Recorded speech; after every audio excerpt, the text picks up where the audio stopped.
Hi friends, welcome to the real estate investment master class series. आज का video number 4 है अपना।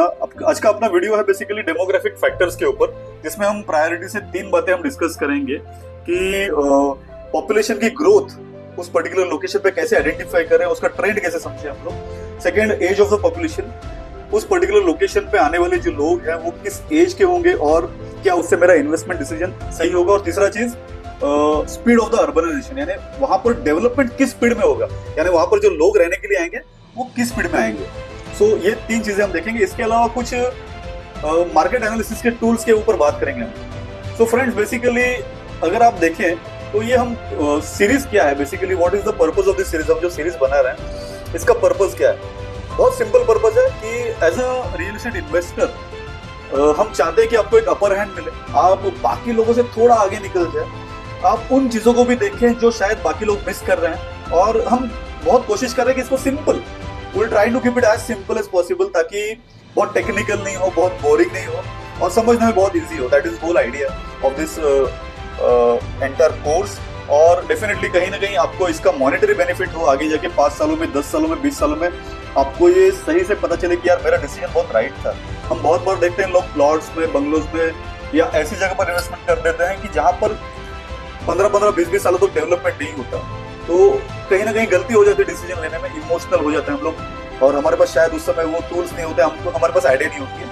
तो ऐसे ही कुछ लोगों को गाइड करने के लिए और जो आगे आने वाले इन्वेस्टर्स हैं उनको थोड़ा प्रॉपर बेटर बनाने के लिए this is the series. So let us start, शुरू करते हैं हम लोग। So demographic factor, what is demographic factor? Demographic factor friends उस पर्टिकुलर लोकेशन का कैरेक्टरिस्टिक्स बताता है कि यहाँ पर किस तरह के लोग रहते हैं, उनकी इनकम कैपेबिलिटी कितनी है, उनका स्पेंडिंग नेचर क्या है, उनकी एज कितनी है उस ग्रुप की। ये सारी चीजें वो जो है आपका डेमोग्राफिक फैक्टर्स आपके बताते हैं। इसमें सबसे पहला आता है आपका पॉपुलेशन ग्रोथ। सो मैं क्या करता हूँ, let us take one example.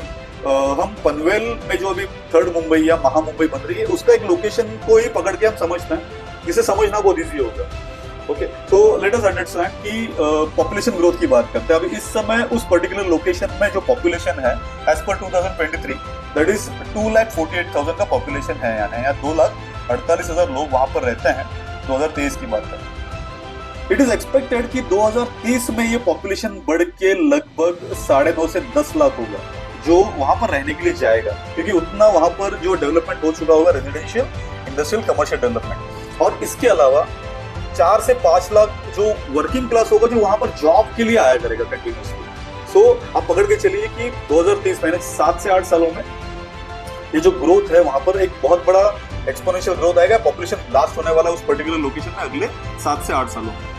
बहुत सिंपल है फ्रेंड्स, अगर 7 से 8 सालों में या 10 सालों में ये प्रोजेक्टेड है कि वहां पर पॉपुलेशन ग्रोथ 4 गुना होने वाली है, सो बहुत सिंपल है कि वहां पर डिमांड भी उसी रफ्तार से बढ़ेगी या शायद उससे भी ज्यादा।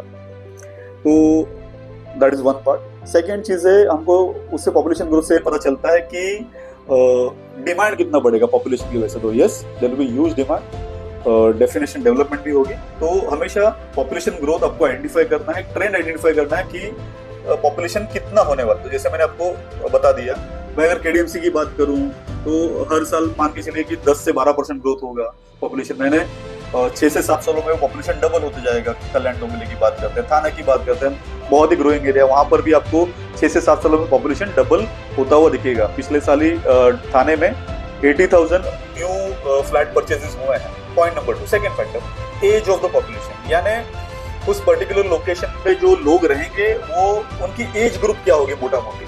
सो फॉर एग्जाम्पल, अगर फिर से हम लोग अगर महा मुंबई या 3rd मुंबई की बात करते हैं तो वहां पर जो रहने वाला क्राउड होगा ये मिलेनियल सॉर्ट ऑफ क्राउड होगा, यानी ये 2000 के बाद पैदा हुए लोगों को मिलेनियल कहा जाता है। तो ये उसी बेस में क्राउड होगा, 20-22 साल के लोग होंगे जो इंजीनियरिंग करके निकले हैं। ओके, और जैसे कि आप जानते हैं Navi Mumbai is the biggest fibre optics hub, जो इंडिया का करीब 40 to 45% डेटा प्रोवाइड करता है नवी मुंबई से जाता है because of fibre optic connectivity. तो इसका सीधा फायदा जो होगा महा मुंबई को मिलने वाला है। बहुत सारी आईटी और आईटीईएस कंपनीज, यानी आईटी इनेबल्ड सर्विसेज कंपनीज भी वहां पर खुलने वाली है। तो इस तरह का क्राउड काफी यहाँ पर जाने वाला है। अब इस क्राउड की कुछ खासियत होती है। सबसे पहला, हायर सैलरीज होती है इनकी। दूसरा, ये खर्चा करने में, स्पेंड करने में डरते नहीं। ये लोग बिल्कुल खुल के खर्चा करते हैं कि यार ये बहुत ज्यादा इनिशियल स्टेज होता है इनकी लाइफ में, 27, 28, 30 साल की उम्र में शादी होने वाली होती है, तो ये स्पेंडिंग पे इनका थोड़ा जोर रहता है, सेविंग एक कहीं ना कहीं थोड़ा सा करता है, बट स्पेंड बिल्कुल दिल खोल के करते हैं। इसकी वजह से वहां पर आपको जूडियो बोलिए, पेंटालून बोलिए, पीटर इंग्लैंड, या जो बड़े बड़े ब्रांड्स है वहां पर बहुत सारे ब्रांड उस पर्टिकुलर लोकेशन पे डेवलप होने वाले हैं वहां पर, because of the spending nature. तीसरी चीज है एज ग्रुप कम होने की वजह से ये जब 2-3 सालों में ये देखेंगे कि मुझे प्रॉपर्टी परचेस करनी है, शायद वो लोग शुरू में रेंटल पे रहने जाएंगे, जहाँ पर पीजी का डिमांड बढ़ जाएगा। बट ऑफकोर्स अगर आप प्रॉपर्टी लेते हो आपको पीजी का डिमांड वहां पर ग्रो होने वाला है उस पर्टिकुलर लोकेशन में, because of jobs and everything. और आगे जाके यही क्राउड जो 2-3 साल वहां पर जॉब करेगा, स्टेबिलिटी आने के बाद they will try to purchase the property for themselves or their immediate families or for investment purpose। तो यहाँ पर फिर आपको एक अपॉर्चुनिटी क्रिएट होगी आपके पास इस क्राउड के साथ। तो एज ग्रुप बहुत माने रहता है ना, जितना यंग एज ग्रुप एक पर्टिकुलर लोकेशन पे आता है, गो अहेड, वहां पर इन्वेस्ट करने में आपको इन्वेस्टर एज ए इन्वेस्टर आपको ज्यादा ग्रोथ मिलेगी। तीसरा speed of urbanisation. Point number 3 जैसे बोला कि स्पीड ऑफ अर्बनाइजेशन, कि गवर्नमेंट ने वहां पर क्या क्या प्रोजेक्ट्स लाए हैं, क्या क्या डेवलपमेंट कर रही है, इसके अलावा कौन से नामचीन डेवलपर्स पर्टिकुलर लोकेशन में आए हुए हैं। तो अगर हम अगेन पनवेल महानगर पालिका की बात करते हैं, पीएमसी की बात करते हैं, आप गोदरेज की बात करिए, मैराथन की बात करिए, पैराडाइज ग्रुप की बात करिए, अब सारे बड़े डेवलपर्स वहां पर एंटर कर चुके हैं ऑलरेडी। ओके, सेकेंड गवर्नमेंट की स्कीम, जैसे आप जानते हो कि JNPT है एक तरफ आपका एयरपोर्ट है, एक तरफ आपका नावा शेवा सी लिंक है आपका, तो एक तरफ वाशी है, तो बहुत ही परफेक्टली बैलेंस वो एरिया है।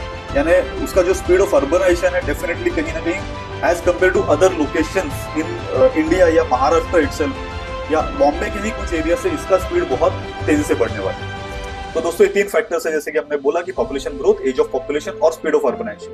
अब आपको ये डेटा एनालाइज करना है कि कैसे पता चले सर कि ये प्रॉपरली डेवलप हो रहा है एरिया की नहीं हो रहा। तो इसके लिए आपको 3 टूल्स मैं आपको बताता हूँ कि पहले सबसे पहले तो गवर्नमेंट डेटा। आप किसी भी गवर्नमेंट की साइट पे जाइए, किसी भी पर्टिकुलर लोकेशन का टाउन प्लान या डेवलपमेंट प्लान निकाल लीजिए।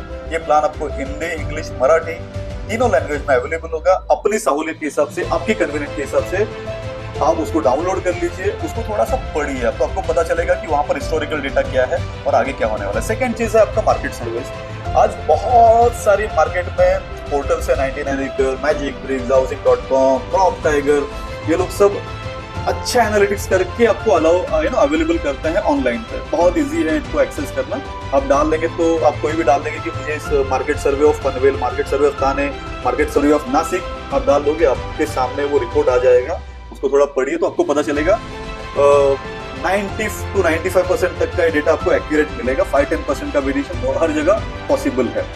और तीसरी चीज होती है हिस्टोरिकल ट्रेंड, यानी उस पर्टिकुलर लोकेशन का हिस्टोरिकल ट्रेंड, ये भी आपको गूगल पे मिल जाएगा। या फिर आप कोई अगर उस पर्टिकुलर लोकेशन पे आपके कोई जानने वाले रहते हैं, आप उनको पूछेंगे 5 साल पहले, 10 साल पहले क्या रेट थे, आज क्या रेट है, तो ये दोनों के बेस पे आप फ्यूचर का ट्रेंड एनालाइज कर सकते हैं। दोस्तों डेमोग्राफिक फैक्टर एक स्मार्ट इन्वेस्टर के लिए बहुत इंपॉर्टेंट टूल है। यानी उसको समझ में आता है वहां जाने के बाद, उस लोकेशन को देखने के बाद कि किस तरह के लोग रहेंगे, पॉपुलेशन का ग्रोथ का जो चांसेस है वो क्या होगा, और वो बेस होता है कि गवर्नमेंट का जो इंफ्रास्ट्रक्चर पॉलिसी वहां पर है, यानी स्पीड ऑफ अर्बनाइजेशन किस चीज पे, इसके बेस पे आपको एक अच्छा डिसीजन लेने में हमेशा आपको मदद मिलेगी। तो फ्रेंड्स आई थिंक कुछ आपको आइडियाज, क्लैरिटी और आ गई होगी कि इन्वेस्टमेंट करते समय किन बातों का आपको ध्यान रखना है। फ्रेंड्स हम वीडियोस लेके ही आ रहे हैं, लेके आते रहेंगे, बट अगर अभी तक आपने चैनल को लाइक, शेयर, सब्सक्राइब नहीं किया तो प्लीज सब्सक्राइब करिए, वीडियो को शेयर करिए और इस वीडियो को लाइक जरूर करिए। Thanks so much.